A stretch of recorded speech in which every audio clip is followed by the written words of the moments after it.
If you've been anywhere near rap Twitter today, you've seen the clip threads and memes. A popular Kendrick Lamar fan account is being exposed for posting from India, and Drake's reaction has the internet spinning. I'm going to break down what people say happened, why it matters in the bigger Drake Kendrick discourse, how Stan accounts shape narratives, what to watch for before you take anyone's word as gospel, and why geography on a screen tells you less than you think about credibility. Here's the gist as it's being discussed online. A fan run page that's heavily pro Kendrick gets pegged to India, maybe through a screen record that showed a time zone, a developer pane, a geo clue in a story, or just people connecting dots from activity patterns. Then comes the flashpoint. Drake appears to react.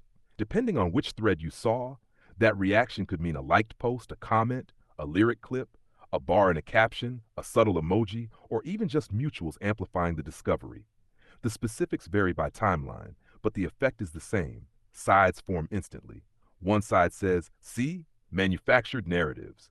The other says, location doesn't invalidate receipts. Let's slow it down and separate the moving pieces. First, fan accounts are not new, and they're not all the same. Some are casual, I love this artist pages.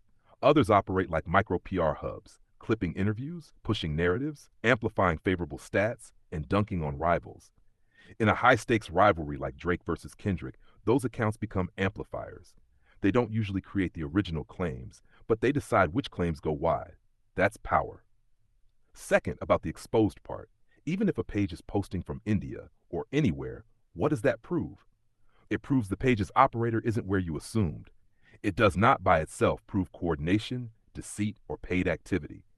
People everywhere love hip-hop. Time zones don't determine truth. A clip is either accurate or not. A stat is either sourced or not. The right question isn't, where is the poster? It's, can we verify the content? Third, Drake's reaction, whatever form it took in your feed, matters because top artists rarely acknowledge fan account drama. When they do, it signals something. It could be trolling. It could be frustration at what feels like organized slander. It could be strategic. Nudge your base to challenge a funnel that's shaping the conversation. Remember, in 2024 and 2025, attention warfare around artists isn't just about songs.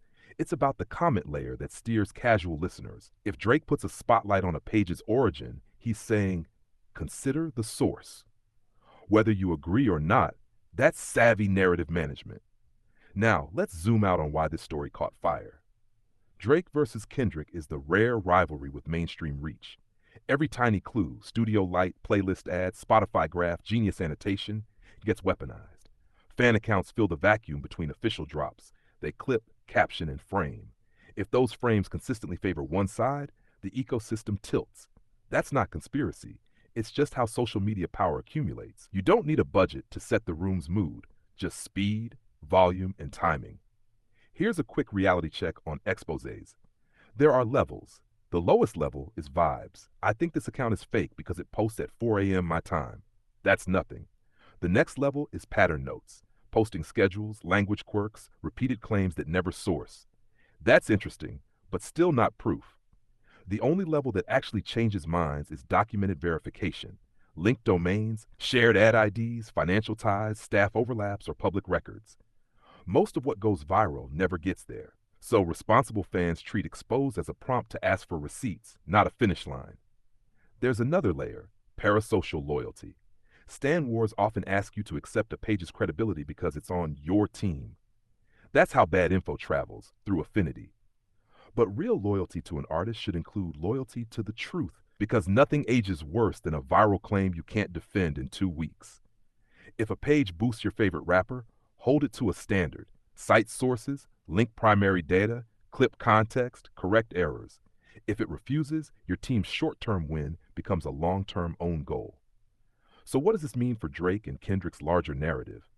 For Drake, pointing at a page's origin is a quick way to punch a hole in online momentum, shift the frame from claim to credibility. For Kendrick, the healthiest position is what he's historically done. Let records and performances carry the argument, while arm's-length supporters do their thing. Neither artist's catalog gets better or worse because of a Stan page's IP address. But public perception absolutely shifts when casual fans feel a narrative was manufactured. Let's talk about platforms because they're part of this. X, Instagram, TikTok, and YouTube Shorts all reward speed and certainty. We think, doesn't trend, definitely does. If Drake nudges people to question a page, the platform's incentives do the rest. Quote tweets, stitches, duets, reaction videos. In that environment, the smartest move for viewers is to apply a two-step test before you buy the hype. Step 1, what is actually being claimed? Step 2, where's the primary evidence? If the answer to step 2 is trust me, keep scrolling.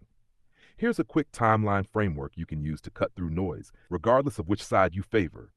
1. Original spark. What started the claim about the page's location? Screenshot, metadata, a slip on a live. 2. Confirmation. Did anyone replicate it with independent checks? 3. Response. What did Drake actually do? A like, a lyric, a caption? Or are we dealing with secondhand posts about posts? 4. Effect. Did the account's content quality change? Did it lock, delete, or double down? 5. Resolution. Did we learn something verifiable about funding, coordination, or did it remain a vibes-based call-out? That 5-step flow will save you from a lot of gullible retweets. Also, a quick note about global fandom. Hip-hop is worldwide. Some of the smartest analysis, best subtitling, and fastest clipping comes from outside the US. Discrediting people because they're in India, the UK, Nigeria, Brazil, or the Philippines misses the point and shrinks the culture. The standard shouldn't be, are you local? It should be, are you accurate? If the only argument against a page is the map, you don't have an argument yet. Where does this go next? Expect a few things. First, more digging. Other accounts will audit the page's old posts, looking for contradictions or consistent framing that suggests agenda.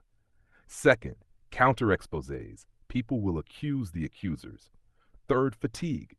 After 24 to 48 hours, the net narrative will settle into a simple headline. Drake calls out Kendrick fan page origins, debate ensues. The only updates that will deserve your attention are the ones with new, verifiable information. Platform confirmations, financial links, coordinated networks, or hard evidence of manipulated stats. If you're a creator in this space, here's the play. Quote what you can verify, label what you can't, and keep your focus on the music and the measurable. Pull up charts with sources, compare lyrics to events with dates, track official accounts, not just fan pages. You'll build trust slowly, but it sticks. If you're a fan, here's your move. Enjoy the drama, sure, but be smarter than the algorithm. Ask for receipts, save your energy for things that matter, and don't let someone else's clout hijack your feed. Bottom line, Drake reacting to a Kendrick-leaning fan account's alleged location is a savvy skirmish in a much bigger attention war. It raises a fair question. Consider the source, without proving anything on its own. Geography is not credibility. Evidence is credibility. Keep that filter on, and the next time the timeline melts down, you'll know how to find the signal in the noise. Thanks for watching and tapping in with a breakdown that keeps receipts over rumors. If you want more straight-shot context on the stories everyone's arguing about, like this video, drop your thoughts in the comments and subscribe to the Short Clips Podcast. I appreciate you for rocking with me. I'll see you on the next one.